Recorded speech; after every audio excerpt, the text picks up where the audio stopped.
Everyone who just joined, so Shavua Tov to everyone. And we are again in Ezra Nechemya, and we're starting a new Perek Daled, the fourth chapter. Really another great chapter right now in the book of Ezra Nechemya. I'll give a small introduction that is needed because we're going to tap in a little bit to something that already happened during the time of Sefer Melachim. Those who learned it with me already will connect immediately. But if you recall, in about 722-ish BCE, when Ashur conquered Mamlechet Israel, the kingdom of Israel, what they had done is they exiled Am Israel. They deported many, not everyone, but many of the residents. We saw that it was in stages. In the area of Shomron, the Upper Galilee, etc., surrounding those areas. And Ashur, what they had done is they brought deportees from other conquered territories, and they brought them to the Shomron to take the place of the Israelites that they just exiled. And they did that as a policy, right? It was an Assyrian policy in the region, all the way going back to the days of Tiglat-Pileser III, and all the way to the decline completely. They used to transform the Assyrian Empire and the societies, and that's how they ensured constant rule over all of their dominions, all of the regions that they conquered. So as part of their attempts to mix the populations, the Assyrians sometimes settled the newly emptied lands with deportees from other parts of the empire. And Mamlechet Israel, the Israel kingdom, which was the northern area of the Shomron, all the way going up north, and they experienced it as well. That in the region, in Israel, when Am Yisrael, Am Yehuda, when the exiles come back, that's where we ended last week, where they came back to Yehuda to build Yerushalayim, to build Beit HaMikdash. If you recall, we counted in Perek Bet, we counted the sum of all the Jews didn't make sense. And we said because there were some people that were already in Israel. Well, who are those people, right? Are they Jews? Are they not? Are they Gentiles, non-Jews? Did they assimilate? So that's important to note that we'll see in a minute that a lot of them did assimilate. And because of that, there was a lot of political tension between the Jews and the non-Jews. And if you recall, if we go back to the first prakim, we mentioned that there's a segment, there's a portion, there's a group of people that Ezra admitted weren't able to figure out whether they're Jewish or not Jewish. So alachat kama v'chama, Jews who were living in Israel and might have assimilated, what is the status? Are they considered Jews, or more likely, are they considered part of the group of people that are now going to build up Yerushalayim and Beit HaMikdash? So that's something that we're going to deal with mamash right now. So let's jump right into Perek Dalet Pasuk Aleph, and then we'll pause just to elaborate a little bit more. So Perek Dalet Pasuk Aleph. I have a translation in front of me that I took from different places because this is the first time we're going to be actually reading Aramaic. Like if you recall in my introduction to the book, we mentioned that there's a lot of Aramaic going around here. So Perek Daled is really full of Aramaic. I'll read the Aramaic very quickly, but I'm going to really spend time on translating it in English so that we really know what's going on. So the first 7 psukim are in Hebrew, and then we're going to revert to 6 psukim. Then we're going to revert to Aramit. Tov, pasuk Aleph. וישמעו שרי יהודה ובנימין כי בני הגולה בונים היכל אדוני אלוהי ישראל. So the enemies, I'm going to call them enemies. שרי יהודה ובנימין. What does the word שרי יהודה ובנימין?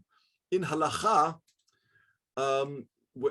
before Cherem de Rabbeinu Gershom, when 2 wives were allowed, we see this already from Avraham a little bit, with Hagar, definitely we see it with Yaakov. There's always, if you marry more than one woman, you have 2, 3 wives or more, then there's going to be the woman that you love more, and the others are called tsarot. We say that with Elkanah, right? Hanan, Pnina, also, where tsara means, in a way, an enemy, meaning, because you exist, it's more difficult for me. So in a way, it's a type of an enemy. So the word Tzarei Yehuda uVinyamin, from the get-go, Ezra Sofer, who wrote this, right, is hinting that these people that exist in Yehuda and Vinyamin, they're not Anshe Shlomeinu, right? They're not part of the quote-unquote Jewish nation. If we had trouble in Perek Bet, when we went through the lists, assigning everyone to their parents, to the mishpachot, to figure out whether they're Jewish or not Jewish, well, we can say for sure, says Ezra Sofer, the people living in Israel who met the exiles who came to Eretz Israel, they were not Anshe Shlomo. They were not part of our nation. They were tsarim, tsarei Yehuda uVinyamin. And Ezra, when he wrote it, he writes, Ki, because bnei hagola bonim heichal laHashem Elohei Israel, because the declaration, Cyrus's declaration, gave the rishayon was given to the bnei gola, the people who were exiled from Israel to Bavel, and now after 2-3 generations are coming back. They are the ones who have the license to build up, but not the ones living in Eretz Israel, because we don't really know who they are anymore. They must have assimilated, and that's going to go back to what we said before with the Shomronim in the time of Melachim. Okay? So, what is the Vayishmeu Tzarei Yehuda? If you recall, the end of the last perek of Perek Gimel, if you recall, if you go back to Pasuk Yud Gimel of Perek Gimel, it says, Kol ha'am ki ha'am meri'im tru'a gedola ve'hakol nishma ad lemerachok. We mentioned that from the thrill, the euphoria, the simcha of coming back to Yerushalayim and being able to really lay the foundations of Beit HaMikdash was a great simcha, and people brought out the shofars, and the horns were out. So we begin with the words Vayishmeu as in two meanings. One, they heard that the exiled Israelites are coming back, and they actually heard building and hammers and going and laying the foundation. They wanted to be part of it. They wanted to be part of this great thing happening. So what did they do? Ma'im asu, pasuk bet, vayigshu el Zerubbabel ve'el rashei ha'avot, vayamru lahem, nivne imachem, ki chachem nidrosh le'Elohichem, ve'lo anachnu zovchim, mimei Eisar chadon melech Ashur, hama'ale otanu po. So all of these tzarei Yehuda uVinyamin, they go to Zerubbabel, he was the leader at the time, the heads of the clan, right? And they said, let us join you in building the Beit HaMikdash, because we also worship the same God as you worship. So much so that they added, we have been offering sacrifices to him this whole time, right? Ever since Esarhaddon, who was the grandson of Sargon, exiled you guys up to Bavel. So we want in. We're part of you. We are the same as you. We worship the same exact king, Melech Malchei Melachim. Pasuk Gimel is the answer. Now, what would you do? Think of yourselves for a second. You make Aliyah, you come to Israel, and you're excited, and you want to rebuild, you want to build Yerushalayim, build Beit HaMikdash. You were given a license, the Rishayon, the charter from your president. Go ahead, and he gives you money and everything. You go there and you want to build, and the people around say, "Hey, we want to join in." Now, what would you do? Would you say, "Sure, come, let's build together, Achdut," or would you say, "I'm sorry, this is not you're not part of my plan, right? You're somebody else. I don't know who you are." So how do they answer? Pasuk Gimel, Vayomer lahem Zerubbabel veYeshua ושאר ראשי האבות לישראל, לא לכם, ולנו לבנות בית לאלוהינו. כי אנחנו, not you, אנחנו, יחד, we, the ones who came from גלות, אנחנו יחד נבנה לאדוני אלוהי ישראל, כאשר ציוונו המלך כורש מלך פרס. It's us, not you. There's a division here, separation, political. You are not us, we're separate. Who are you? That's going to be determined very soon. Are you halanu atayim letzarenu? Do you remember who said that? Halanu atayim letzarenu. Does anybody know where that is? A pop quiz, right? Who said halanu atayim letzarenu? Yoshua. Yoshua. When Yoshua is about to enter Eretz Israel, and he goes out at nighttime, right? He goes out to the kippah of the har, and he sees somebody standing with a sword. He doesn't know who that person is. Turns out it's going to be a malach. Halanu atayim letzarenu. Are you on our side? Who are you? Mi ata. Right? Letzarenu. Are you on our side or not? And soon we're going to see these people. Hem lo letzad bnei Yehuda. They are tzarei Yehuda. So already Ezra Sofer, as if you recall, he's not writing because he lived during this time. He's writing from memory, from investigation. He's writing all the way back in 458 onward. This is going on 539, 538, right? This is way before his time. And he's already telling us these people, they were not on our side. Now, it's easy for Ezra to say that because Ezra lived after everything happened. He already saw what they had done. Right? He knows that we're talking about people that caused friction, that caused lots of problems for Am Yisrael, enemies of Am Yisrael. So for him, it's very easy to write, yes, they were enemies. But for us, when we're reading for the first time, what did they do wrong? What did they do wrong? They want to be part of this great glory of building the Beit HaMikdash. If it was up to me, I'll say, sure, great, sure, join in. The more the merrier.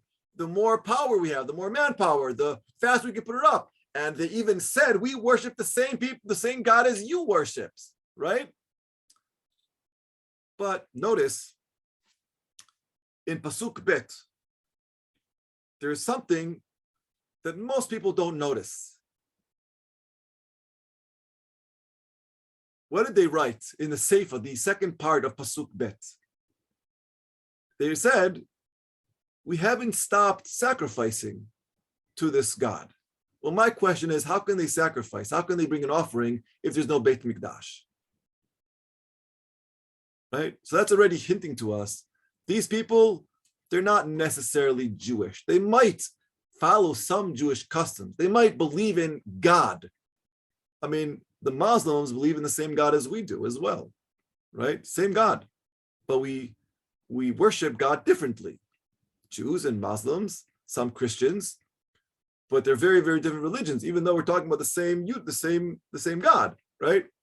So already Ezra put in the psukim some hints to us to make us realize they might say they're worshiping the same God, but they're not allowed to worship God. They cannot lizboach outside of Beit HaMikdash, outside. That's called the Bamot, which was eradicated by all the kings during the reigns of Mamlechet Yehuda.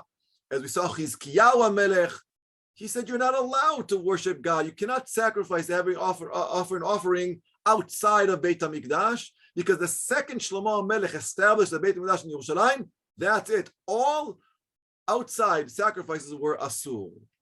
So we already see from hinting into the psukim that these are tzarei. What are they trying to accomplish by saying we want to be with you? So here we can start thinking of a lot and lots and lots of different scenarios of what's going on. We call it, in the simplest way, politics. It's a question of power, and it's a question of money, because don't forget, there's a lot of money funneling now into the Beit HaMikdash, given to these exiles by Koresh himself. And not only that, but Koresh forced all the surrounding nations to also give donations. So we're talking about a lot of money. We're talking about kavod, honor, because somebody's going to have to be a Kohen, and the Kohanim are going to have to work in the Beit HaMikdash. You'll have Levim, and there's not enough Levim, so maybe people can buy into this tafkid of being a Levi. And those who live around the new temple, the new Beit HaMikdash, are going to also be wealthy. And they want to get into real estate too. So we see there's a lot of reasons why these Tzarei Yehuda want to be part of this new building, this new nation. Don't forget that the people who were left here desolate after the exile, we mentioned last week, were the poor people. So finally they see money coming in. They see people coming in from Bavel, right? From Beverly Hills, coming in with money. They want to be part of this. Let me be part of this new thing going on. So very quickly, Zerubbabel realizes, you guys are not really Jewish. I mean, you just mentioned to me that you were sacrificing outside of Beit HaMikdash. How could you do that? Who are you? So let's go back. I'll share my screen now to see really what's going on with these people, okay?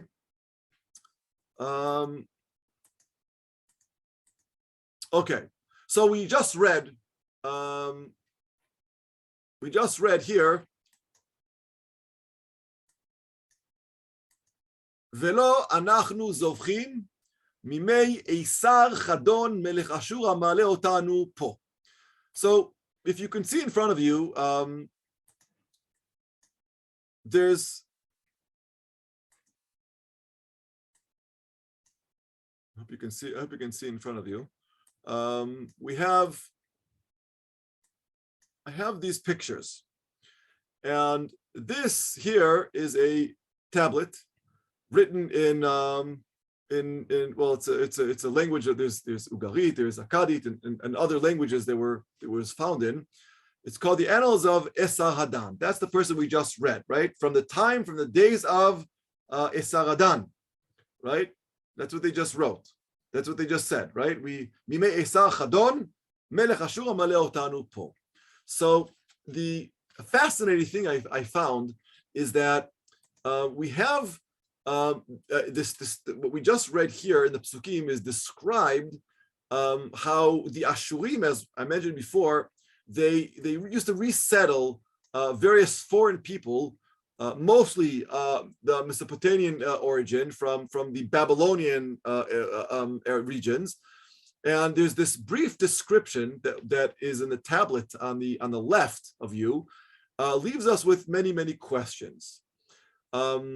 The depiction in there is basically that's what happened. They used to swap people, but what portion of local population remained in the country? Who are these people?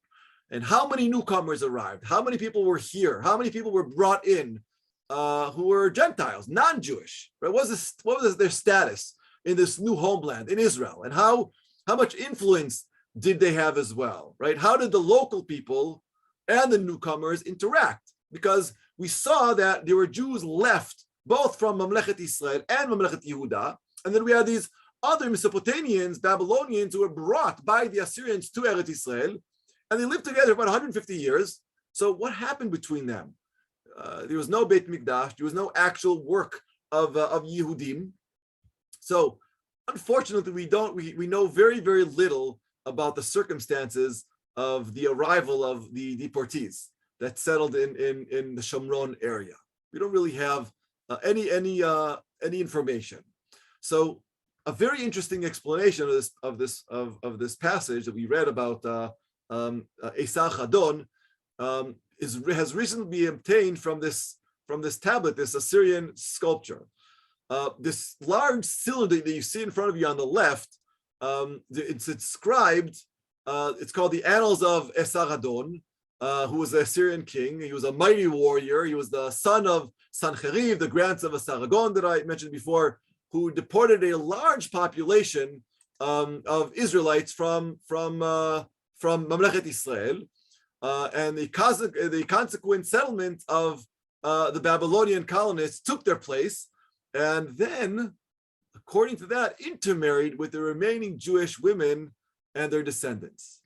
And the result was a mongrel race called the Shomronim. That was the result. And they had developed a superstitious form of worshiping a god. So as you can see in Melachim Bet, Pasuk Kaf Daled, I'm just going to read a little bit of the Hebrew, but I really translated it into English. It says, Vayaveh melech Ashur מבבל ומקוטה ומעבה ומחמת וספרברים ויושב בערי שומרון תחת בני ישראל וירשו את שומרון וישבו בעריה. Right? So the king of Assyria brought people from Babylon, from Kuta, Ava, Hamath, and Sfarvarim, different places, different regions of the Assyrian Empire, and he settled them in the towns of the Shomron in place of the Israelites, and they took possessions of the Shomron and dwelt in its towns. Then, I'm just gonna read the English. Now, the king of Ashur was told at the time that the people who were here, who he brought to Eretz Israel, that he had settled in the cities of the Shomron, did not know the law of the God of Israel. And so this God had sent lions which were killing them. You see, what was really going on is that there were just lions in the Shomron area. And because it was desolate, there was not a lot of people left in the Shomron area. The lions felt comfortable coming out. Before them, they were always in their caves. They were afraid to come out because people were living all over the place. But once the exile happened, they started coming out of their caves, started, taking over the deserts. So when the newcomers from Mesopotamia, from Babylon came, then these lions were attacking them. And these Shomronim mistakenly thought that it was the God of Israel that was sending these lions to kill them. So they quickly wanted to worship the God of Israel in order to save their lives from these lions. But they didn't know how to worship the God of Israel because there were no Jews left. Because the Jews who were left were the poor Jews. Poor Jews usually knew less. They were more illiterate. They didn't have the knowledge. They couldn't go to school. So they didn't really know how to practice Judaism. So they couldn't help either. So what happens? So an Israelite priest who had been deported from Israel was sent to Bet El, who was one of the capitals of the Shomron area, where he taught the people how to worship the God of Israel. So basically what happened is that the Assyrian king, very smart, said, fine, brought back a priest who was knowledgeable on the practices of Judaism or Israelism, right? Because there was we're talking about Galut Mamlechet Israel, not the Judean kingdom. And he taught them how to worship the God of Israel. So what did they do? They worshipped this God, Israel God, but also their own gods, according to the customs of the countries from which they had come. So all of a sudden, it was a mixture of worship, worshiping God, but worshiping other gods as well. So they still carry on, says the continuation of Perek Yud Zayin in Sefer Melachim, they still carry on their old customs to this day. They do not obey the laws of the commands of which God gave the descendants of Yaakov, whom he named Yisrael. So we see from here, but already going back to Sefer Melachim, is that they weren't Jews. They weren't proper Israelites. They were worshiping, yes, the God of Israel, but not the way God of Israel is supposed to be worshipped. And it was a different religion. So Ezra is writing in Ezra Sofer saying that is why Zerubbabel did not want them to be part of this new creation of Yahadut, because it will become political. They're going to want to bring in their gods. I mean, if you recall, that's exactly what happened in the first Beit HaMikdash. Shlomo HaMelech did a fine job in the beginning of his rule in Eretz Yisrael. He built up the Beit HaMikdash, and it was amazing, and Israel was flourishing, right? But he got greedy, and he started bringing in and making treaties with Paro, the king of Egypt, and others, and he intermarried with other women from other powers, and they started to influence him. And we saw what happened. He built them a shrine right next to Beit HaMikdash, and then he also followed that as well. And that's why the Mamlacha was torn from him, and why it was divided into Mamlechet Yehuda and Mamlechet Israel, his son Rechavam and Yerovam. So Zerubbabel did not want to do the same thing. He's trying to purify. He's trying to create something again from zero, from the ground zero all the way up. So therefore, he does not want these people who he cannot trust, who are actually following Yahadut, to be part of the binyan of the Beit HaMikdash, because they are Tzarei Yehuda. They are interested in the money, they're interested in the honor, the kiseh, etc. That's what's going on here in in our perek, right? So we see from this, it's striking this confirmation of the statement that we just read. Right? Those Assyrian settlers intermarried with the remnant of the Israelite women and their descendants. And we said a mongrel race was created, right? And they went under the name of Shomronim, right? So originally, they're basically idol worshippers, right? They were instructed in the knowledge of God by one of those priests so that they could say, we seek your God, and they actually could seek God, the God of Israel. They knew something from the God of Israel, but they served him in a superstitious way as well. So Zerubbabel and Yoshua said, you have nothing to do with us. You cannot build the house with us. And this refusal to cooperate with the Shomronim, from whatever motives it sprang, and we could assume that it sprang from just being fearful that they will invest other idols, other gods. And it was overruled by the providences for the ultimate good. For had the two people worked together, familiar acquaintanceships would have happened, intermarriage would have ensued, and therefore the result might have been a relapse of the Jews into idolatry, exactly what Zerubbabel was trying to stay away from. Rav Ote, I have a question. Yes. We still have Nevi'im. We're going to talk about Chagai, Zechariah, Nachon. Why don't they just ask the Navi? We'll talk about that. Okay. Bezat Hashem. When the time comes, once I finish going through the pshat of the perek, and we also see the Chagai is mentioned in the perek, we're going to revert and say, okay, what is really going on here from the Jewish point of view? Who is Zerubbabel? Who are these people that are making the decisions? Either way, from the pshat point of view, they said, no, you cannot build it with us because he didn't give you the charter. It was given to us, the people who were exiled, right? That was a psukim gimel v'daled. Let's read daled. Okay, we'll talk about the Nevi'im in a minute. Vahi am haaretz. Vahi am haaretz. This is the first time we're reading about the am haaretz. Who are the am haaretz? Today, when we say an am haaretz, right, we're talking about lowly people who don't really have any knowledge. It comes from here. It comes from Sefer Ezra. These am haaretz are people who don't know anything. And these am haaretz, what are they doing? Vahi am haaretz merapim yedei am Yehuda. Okay? Umevalhim otam livnot.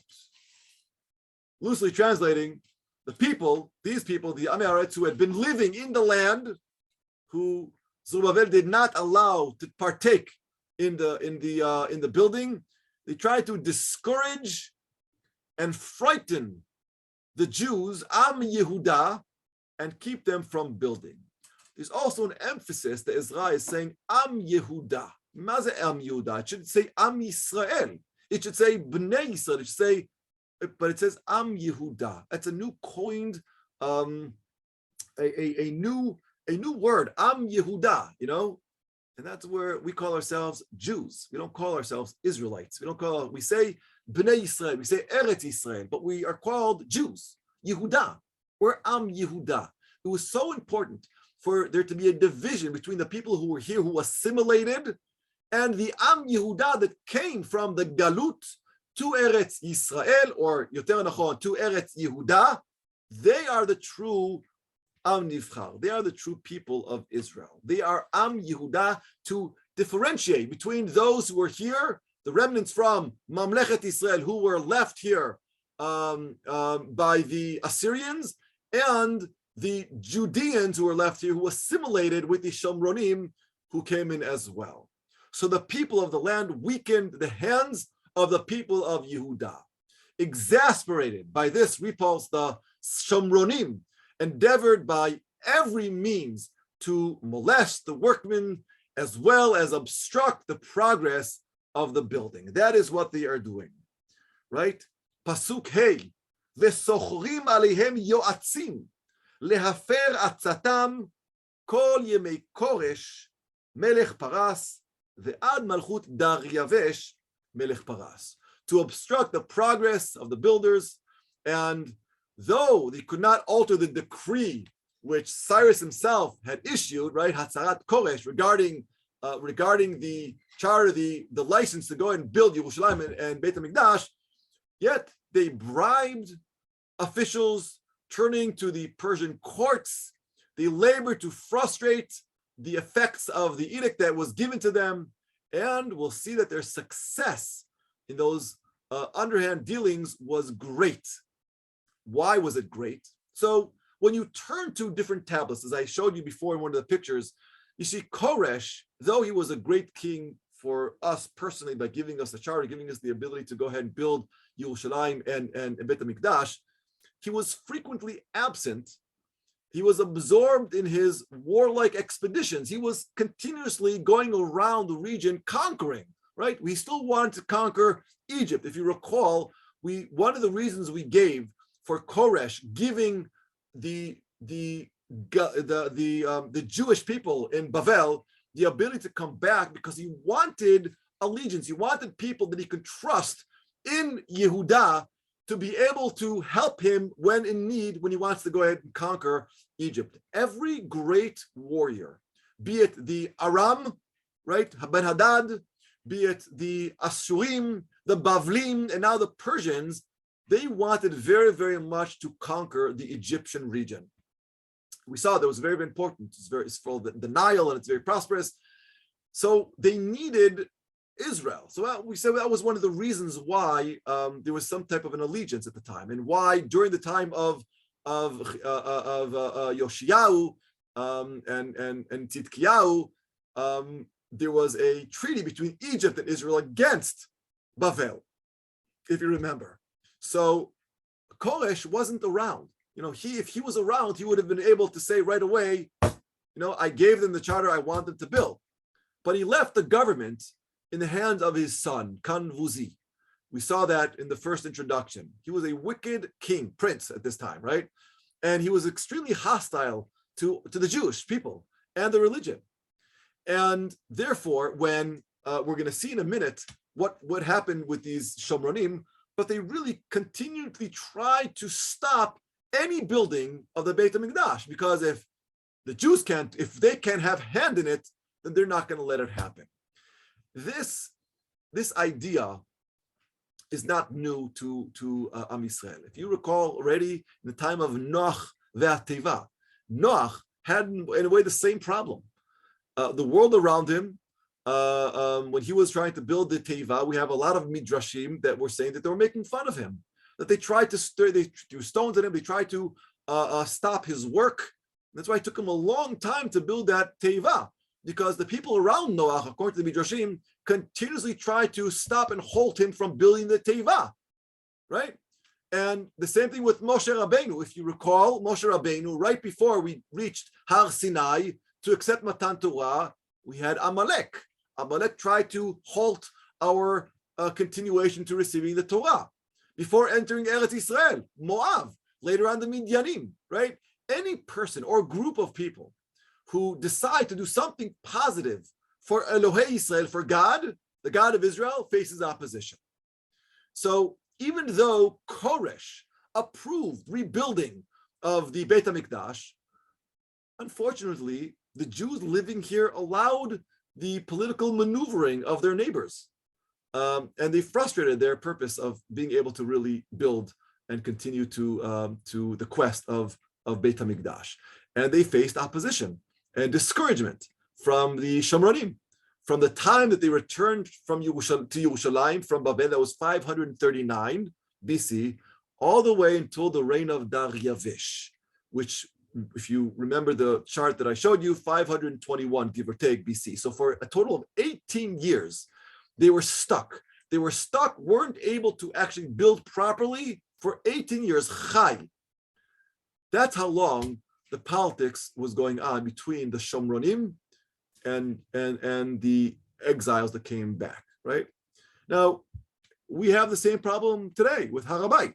We have the same problem with continuously building because we have neighbors that are not allowing us to build. Do you want to build in Baalei Adumim? No, you can't build because it's not your territory, it's our territory, whatever.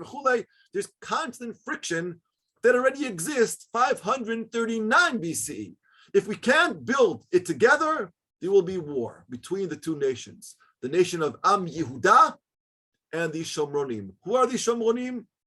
Well, they're descendants of some Israelites and some Jews, but they intermarried and they practiced a different type of Judaism than the type of Judaism that Ezra is trying to promote. Don't forget, this is all written by Ezra HaSofer in 458 onward. So we're talking about 80 years, 70 years away. And he's writing this of what he foresaw, he wanted to be in his memories. This is what was going on. And this is why they're called the Tsarei Yehuda Uvinyami. And because of all this, it wasn't enough to halt their building for 18 years. The next psukim are going to be a little bit difficult for us to read because it doesn't make sense, and we're going to have to figure out how to make it work. Pasuk Vav. Uvemalchut Achashverosh. We all know Achashverosh from Megillat Esther. All of a sudden, we're talking about Achashverosh. Betchilat Malchuto, Katvu Sitna al Yoshvei Yehuda v'Yerushalayim. Right? So, in the reign of Achashverosh, what happened is that the enemies of the Shomronim, these enemies, were trying to continuously write letters to the emperor, to the emperor, and telling them to keep the Jews from building the Beit HaMikdash and building up Yerushalayim. So that was in the days of Achashverosh, and we're going to see in a minute that doesn't make sense because Achashverosh ruled after Dariavesh, and it doesn't make sense if we're talking about the time of Koresh, which was 538 BCE, 18 years until Dariavesh was 521, which we know they finally succeeded in building the Beit HaMikdash. Then Achashverosh, that comes way after that, we're talking about in the 480s BCE. Why is he mentioned here? And why are they writing letters to him if they're interested in halting the Beit HaMikdash? We'll have to answer that in a moment. Pasuk Zayin, same exact problem. Ubimei Artaxshasta, katav bishlam mitredat Tavel ushar kavanotav al Artaxshasta melech Paras, uktav anishtivan katuv Aramit umturgam Aramit. So again, in the reign of the emperor of Artaxshasta, Melech Paras, a person by a governor by the name of Bishlam, Miretat, and Tabeel and their associates wrote a letter to the emperor Artaxshasta, and in the letter was written in Aramaic and was to be translated when it was read. We'll see what that means in a minute. And now we're going into a little bit of Aramaic, and in Pasuk Chet, Rechum, I'll just read it in English. You could read the Aramaic. I'm not going to waste the time. You read it in Aramaic. I'll just translate. I have a translation that I just took from different places. I tried to make it more easy to read. So Pasuk Chet says basically, Rachum, he was another governor, and Shimshai, the secretary of the province, he wrote a letter to the emperor of Artaxshasta about Yerushalayim as well. But he was also living in the years of 460 BCE. So why are they writing 50, 60 years away when right now we're talking about 538, 535, 530? What is going on here? Okay. And what did they write? Pasuk Tet, from Rachum, the governor, and from Shimshai, the secretary of the province, from their associates, the judges, and from all of the other officials. They were all writing.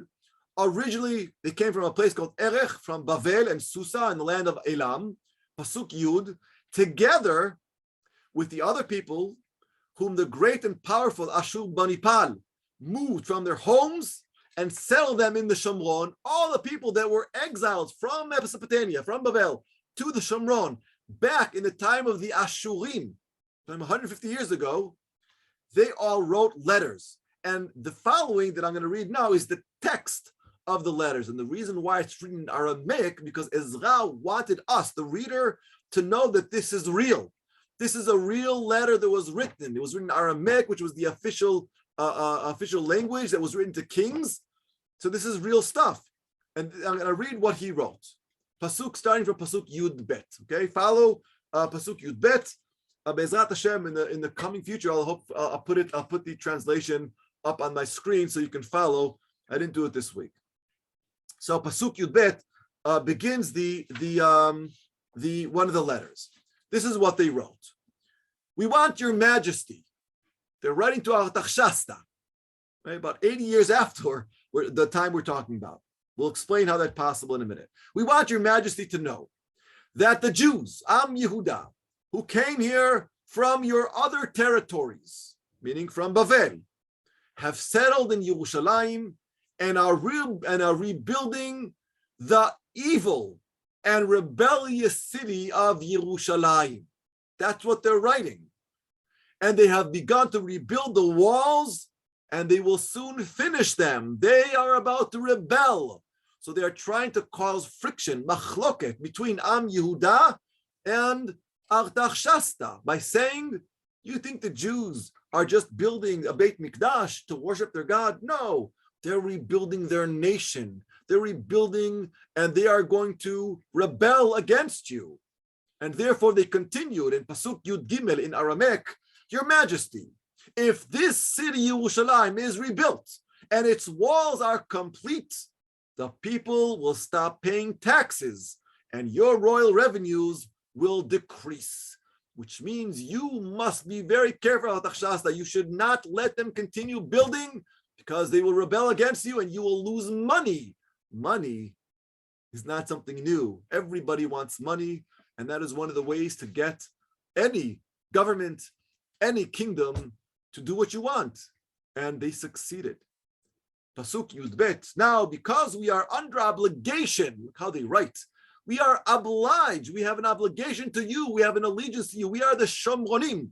We are, in a way, Babylonians. You put us here to protect you. You thought you're going to do that with the Jewish people? No, no, no. They are rebuilding to rebel against you. We have your interests in hand. We have an obligation to you, Majesty. We do not want to see you struggling. We don't want to see you become poor. And therefore we suggest, Pasuk Tetvav, that you order a search to be made in the records to your ancestors. The ones, go to your library, and you will see that Jerusalem has always been a problematic city. Already 300 years ago, 150 years ago, Yerushalayim is a problematic city. Go back to your records. If you do go back to your records, you will discover that this city has always been rebellious, and that from ancient times, it has given trouble to all of the kings and all the rulers of all the provinces, and its people have always been hard to govern. You will not succeed. If you let them complete rebuilding the walls, you will fail and they will rebel against you. This is why the city must be destroyed. Now, how could Artaxerxes not believe them?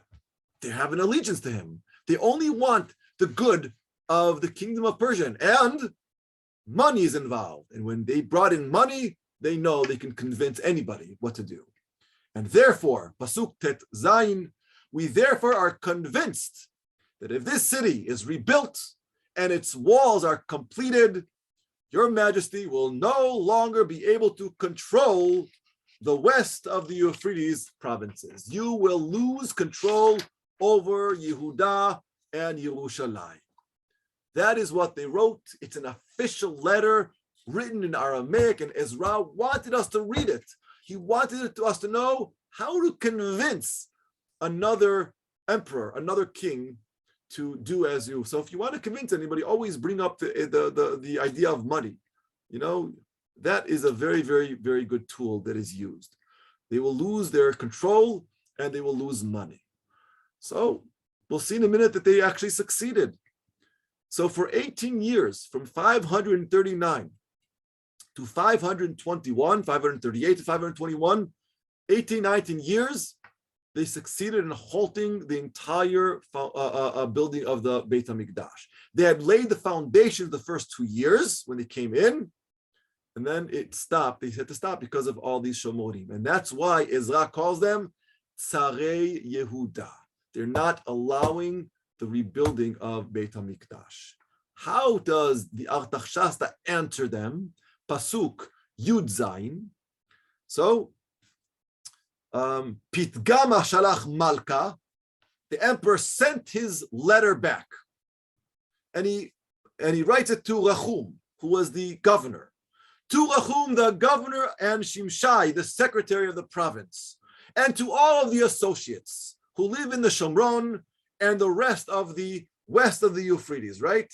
Sh'ar avar nahara, shlam v'kaet. Greetings to you all. Pasuk Yudchet. The letter which you have sent has been translated and read to me. And this is what I decree. Pasuk Yutet, I give orders for investigations to be made. And it has indeed been found that from ancient times, Yerushalayim has revolted against royal authority, and that it has been full of rebels and troublemakers. Yerushalayim, Yira Kodesh, full of troublemakers, people who always rebel. Powerful kings have reigned there and have ruled over the entire province of the west of the Euphrates, right? Ever Nahara, collecting taxes and revenue, and they were powerful. They had a powerful army, and they were rich. Therefore, Pasuk Kaf Aleph, therefore you are to issue orders that those men, those Jews, exiles who came back, are to stop rebuilding the city until I give further commands. Do it as once, Pasuk Kaf Aleph. Do this at once so that no more harm may be done to my interests. Pasuk Kaf Gimel, as soon as this letter from the emperor Artaxerxes was read to Rechum, Shimshai, and their associates, they hurried to Yerushalayim and forced the Jews to stop rebuilding the city. Pasuk Kaf Daled, the work on the Beit HaMikdash has been stopped and had remained at a standstill until the second year of the reign of Dariavesh of Persia. Now, this pasuk causes us to now ask the question, we just read official letters that were sent to Achashverosh and Artaxerxes, who lived all long after Koresh and Dariavesh. So how do we solve this problem? So the way to solve it, there's three options. There's the Parshanut Klasi, the classic Parshanim, say something very, very interesting. They basically say that Achashverosh was Koresh's son, not Kanvuzi. Achashverosh was Ben Koresh. So the reason why Achashverosh is mentioned is because Koresh was out and Achashverosh was now the king. And if you recall the Megillat Esther, Achashverosh was led astray by Haman against the Jews. So you could only assume that if it wasn't Haman in the time of Esther, which was a little bit later, it was somebody else who was convincing Achashverosh that the Jews are no good, that they want to rebel and take money from you. We knew that Achashverosh was all about riches and money. That's what he wanted. And that's why he says to Esther, Ad Chatzia Malchut, I'm not going to give you everything. I like money. I love money. And therefore, I will not get rid of it. So we can assume, according to the Parshanim HaKlasim, sheyesh mashu to say, in their opinion, it's called Seder Olam Rabbah, says that Achashverosh was the son of Koresh. So who's Artaxerxes? Because we know that Artaxerxes was much later on. So the Parshanim say Artaxerxes is just a name of Malchei Paras, similar to Paro. Paro is a name of all Malchei Mitzrayim. Artaxerxes is another name for Malchei Paras. So it could be we're still talking about Achashverosh, sometimes mentioned Achashverosh, sometimes mentioned as Artaxerxes. That's the Parshanim Klasim. But this was before we found all the cylinders and before we were able to put the time frame together. And today, after excavations and after we have all the archaeology, there was and different papers that were written, we know now that Achashverosh and Artaxerxes were actually names of specific kings who came later on. So with all the kavod to the Parshanim Klasim, the evidence, at least from an archaeological, and I say Be'eravan Mugbal because there's no actual 100% foolproof, but as far as we understand, we can't follow at this point the Parshanut Klasit when it comes to Achashverosh being the son of Koresh, because we know that it's Kanbuzi, and Artaxerxes was a name of a specific king, not a name of all Persian kings. So therefore, there has to be another pitaron, and there's a pitaron sifruti that I found, basically that Ezra HaSofer, recall this goes back to what I said before. He's not writing that these michtavei sitna, that these letters that were written, they're not talking about Beit HaMikdash. When we delve into it, it's talking about the chomot, building the walls.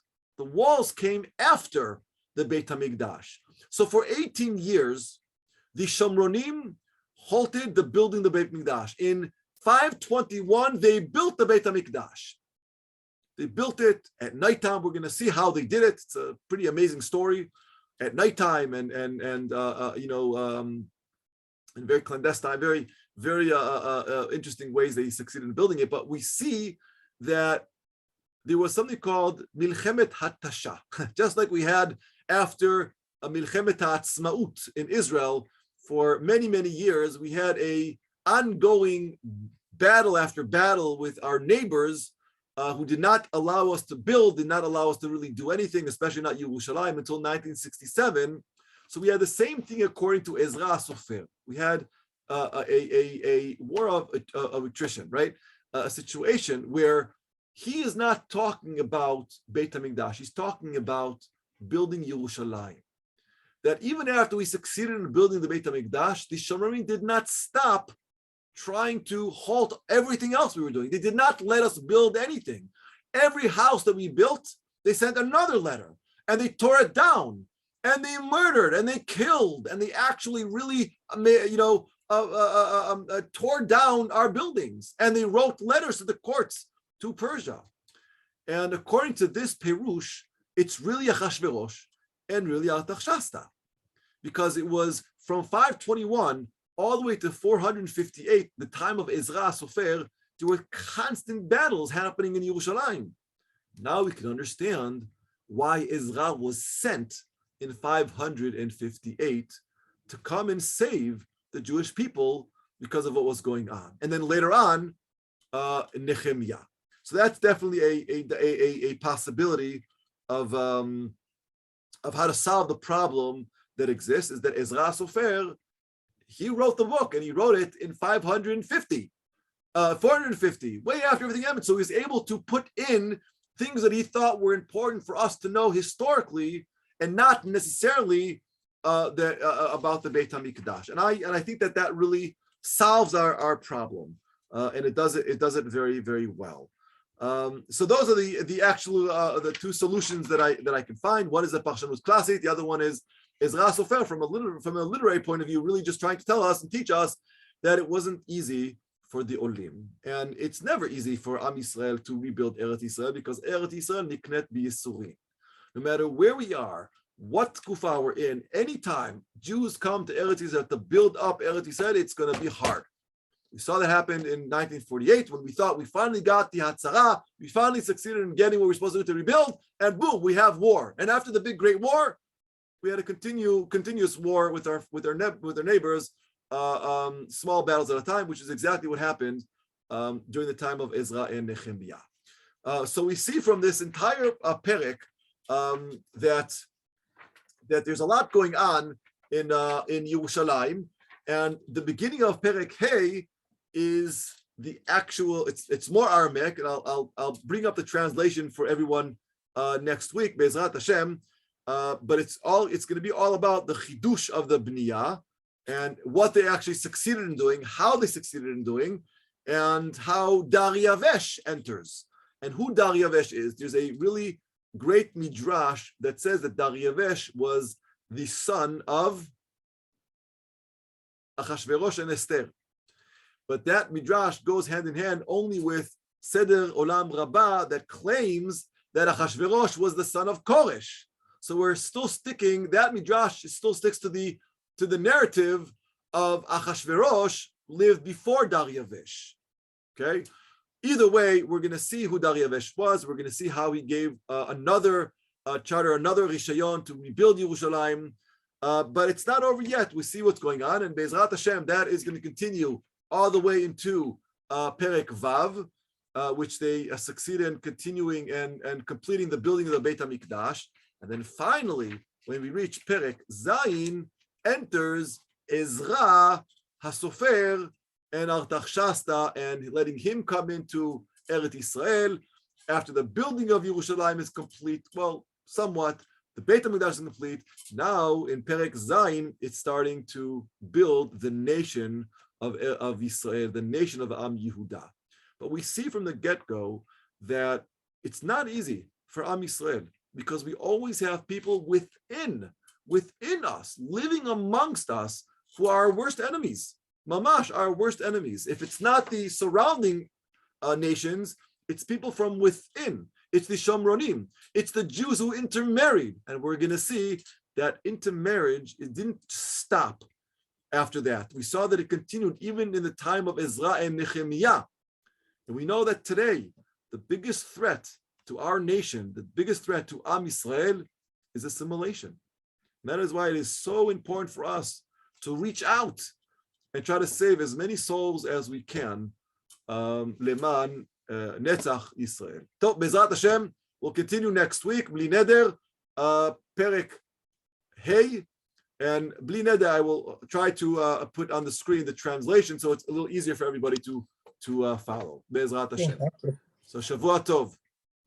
Shavua Tov. Toda Rabba. Thank you. Thank you so much. Shavua Thank you. Tov. Excellent. Shavua Neder, Shavua Tov. Yasher Koach. Bruchim Shiyu.